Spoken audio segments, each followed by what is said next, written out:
Hello everyone, आप सभी का स्वागत है Bhuvan service centre official YouTube channel पर। इस लेक्चर में हम सभी बायोलॉजी को अध्ययन करेंगे। वर्तमान समय पर किसी भी कॉम्पिटिटिव एग्जामिनेशन में आप सभी को बायोलॉजी से रिलेटेड क्वेश्चन देखने को मिलती है, इसलिए कैंडिडेट्स बायोलॉजी का अध्ययन करें। सबसे पहले हम सभी कवक को डिस्कशन करेंगे इस लेक्चर में। कवक किसे कहा जाता है, उसकी डिफिनेशन क्या है, उन सभी चीज़ों को यहाँ पर इंक्लूड किया गया है। कैंडिडेट्स ध्यानपूर्वक देखेंगे। इसके अध्ययन को कवक विज्ञान कहा जाता है। कवक का अध्ययन जिस विज्ञान में करते हैं उस विज्ञान को कवक विज्ञान कहा जाता है। यह भी क्वेश्चन यहाँ जो कवक विज्ञान है ये अति महत्वपूर्ण वाला पॉइंट है। कॉम्पिटिटिव एग्जामिनेशन में आप सभी को डायरेक्ट यहाँ से एक क्वेश्चन पूछी जा सकती है। कवक के अध्ययन जिस विज्ञान में होता है उस विज्ञान को क्या कहते हैं, तो डायरेक्ट कवक विज्ञान का जो ऑप्शन होंगे उस ऑप्शन पर कैंडिडेट्स टिक करेंगे। कवक पर्णहरित रहित, यहाँ पर जो रहित भाषा है इसको भी समझने का प्रयास करेंगे कैंडिडेट्स। रहित का मतलब क्या होता है, ठीक है। संकेंद्रीय संवहन उतक रहित थैलोफाइड मशरूम कवक है। कवक में संचित भोजन ग्लाइकोजन के रूप में रहता है।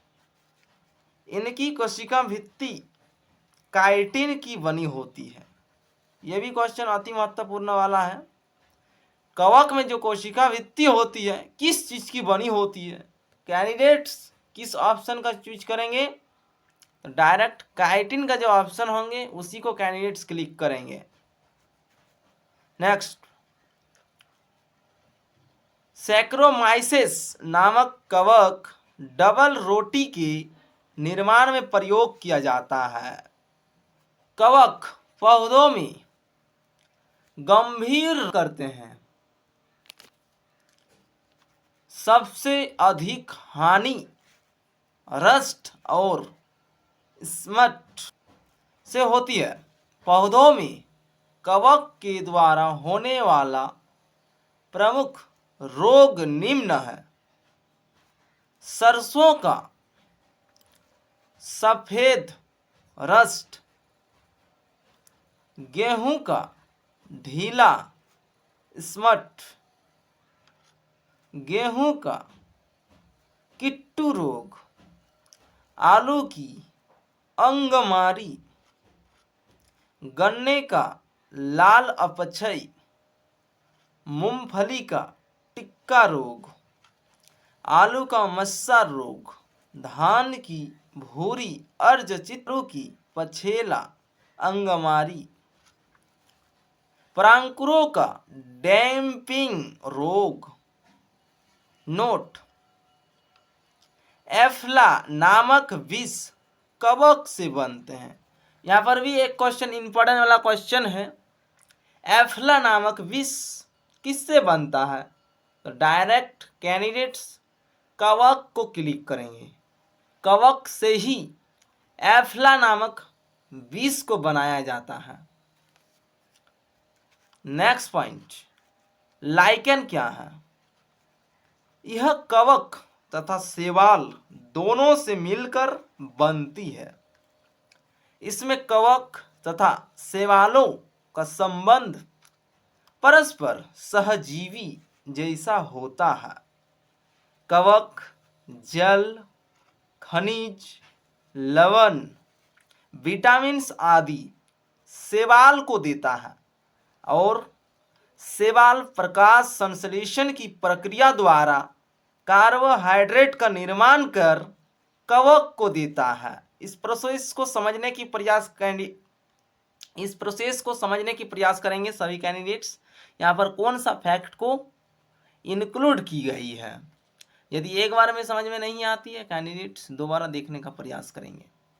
कवक एवं शैवाल के बीच इस तरह के सहजीवी संबंध को हैलोटिज्म कहते हैं।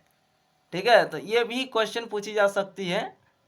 शैवाल और कवक के बीच जो परस्पर संबंध है, इस संबंध को क्या कहते हैं? तो उसका राइट आंसर क्या होगा? हैलोटिज्म। लाइकेन शब्द का सर्वप्रथम प्रयोग ग्रीक दार्शनिक थियोफ्रेस्टस ने किया। लाइकेन का अध्ययन लाइकेनोलॉजी कहलाता है। यहाँ पर भी एक अति महत्वपूर्ण वाला प्रश्न है। लाइकन जो विषय वस्तु है, इसका अध्ययन जिसमें करते हैं उसको क्या कहते हैं?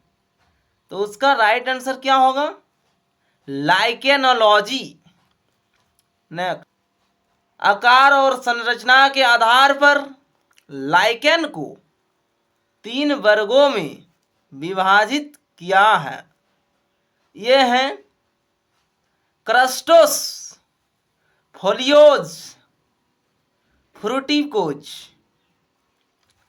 लाइकेन में प्रजनन 3 प्रकार से होता है: कायिक प्रजनन, लैंगिक प्रजनन एवं अलैंगिक प्रजनन। लाइकेन वायु प्रदूषण के संकेतक होते हैं। जहां वायु प्रदूषण अधिक होता है, वहां पर लाइकेन नहीं उगते हैं। SO2 प्रदूषण का सर्वोत्तम सूचक है। पेड़ों की छालों पर उगने वाले लाइकेन को कार्टिकल्स कहते हैं तथा खाली चट्टानों पर उगने वाले लाइकेन को सेक्सिकोल्स कहते हैं। लाइकेन मृदा निर्माण की प्रक्रिया में सहायक होता है। आर्चिल, लेकनोरा जैसे लाइकेन से नीला रंग प्राप्त किया जाता है। प्रयोगशाला में प्रयोग होने वाला लिटमस पेपर रोसेला नामक लाइकेन से प्राप्त किया जाता है। यहाँ पर भी एक अति महत्वपूर्ण वाला प्रश्न इंक्लूड है। प्रयोगशाला में प्रयोग होने वाला लिटमस पेपर जो होता है, उसको कहाँ से प्राप्त किया जाता है? तो उसके लिए डायरेक्ट क्या आंसर क्लिक करेंगे कैंडिडेट्स? रोसेला नामक लाइकेन से प्राप्त किया जाता है। तो वहां पर ऑप्शन में क्या रहेगा? नेक्स्ट, लोबेरिया, इरवेनिया, रेमेनिला आदि लाइकेन का उपयोग इत्र बनाने में किया जाता है। यहाँ पर इत्र शब्द जो है, इसको भी समझेंगे कैंडिडेट्स, इसका मीनिंग क्या है। और एक बार इसको रिपीट करते हैं कैंडिडेट्स को। यदि एक बार में समझ में ना आए तो कैंडिडेट्स दोबारा देखने का प्रयास करें। लोबेरिया, इरवेनिया, रेमेनिला आदि लाइकेन का उपयोग इत्र बनाने में किया जाता है। एलिया सेक्सटिलिस का उपयोग मिर्गी की दवा बनाने में उपयोग किया जाता है। तो यहाँ पर भी एक क्वेश्चन, इंपॉर्टेंट वाला क्वेश्चन है। मिर्गी एक बीमारी का नाम है। उस बीमारी का जो दवा होता है, उसको बनाने के लिए किस चीज का प्रयोग किया जाता है? तो उसका राइट आंसर है परमेलिया सेक्सटिलिस नामक लाइकेन से प्रतिजैविक आसनिक अम्ल प्राप्त किया जाता है। डायरिया, हाइड्रोफोबिया, पीलिया, काली खांसी आदि रोगों में उपयोगी कई प्रकार की औषधियां लाइकेन से बनाई जाती है। कई लाइकेन खाद्य पदार्थ के रूप में प्रयोग किए जाते हैं। रेंडियर मांस या कैलेडोनिया को आर्कटिक भाग में भोजन के रूप में प्रयोग किया जाता है। आइसलैंड, मॉस्को, स्वीडन, नॉर्वे तथा आइसलैंड जैसे यूरोपीय देशों में केक बनाने में उपयोग में लाया जाता है। जापान के निवासी इंडोकार्पन का उपयोग सब्जी के रूप में करते हैं। दक्षिण भारत में परमेलिया का उपयोग सालन बनाने में किया जाता है। यह भी क्वेश्चन पूछी जा सकती है। इंपॉर्टेंट चीजों को समझने की प्रयास करेंगे सभी कैंडिडेट्स। सालन, दक्षिण भारत में सालन बनाने के लिए किस चीज का प्रयोग किया जाता है? इसकी राइट आंसर है परमेलिया। इस लेक्चर में इतना ही कैंडिडेट्स। नेक्स्ट लेक्चर को देखने के लिए इसी प्रकार से हमारे साथ बने रहें और चैनल के पहले लिस्ट पर विजिट करें। भारत में जो भी कॉम्पिटिटिव एग्जामिनेशन कंडक्ट की जाती है उन सभी से रिलेटेड आप सभी को स्टडी मटेरियल, पीडीएफ नोट्स भी अवेलेबल करा दी जा रही है। कैंडिडेट्स हमारे साथ जुड़े रहें और इसी प्रकार से अध्ययन करते हुए अपने एक पोस्ट को पक्की करें। Thank you.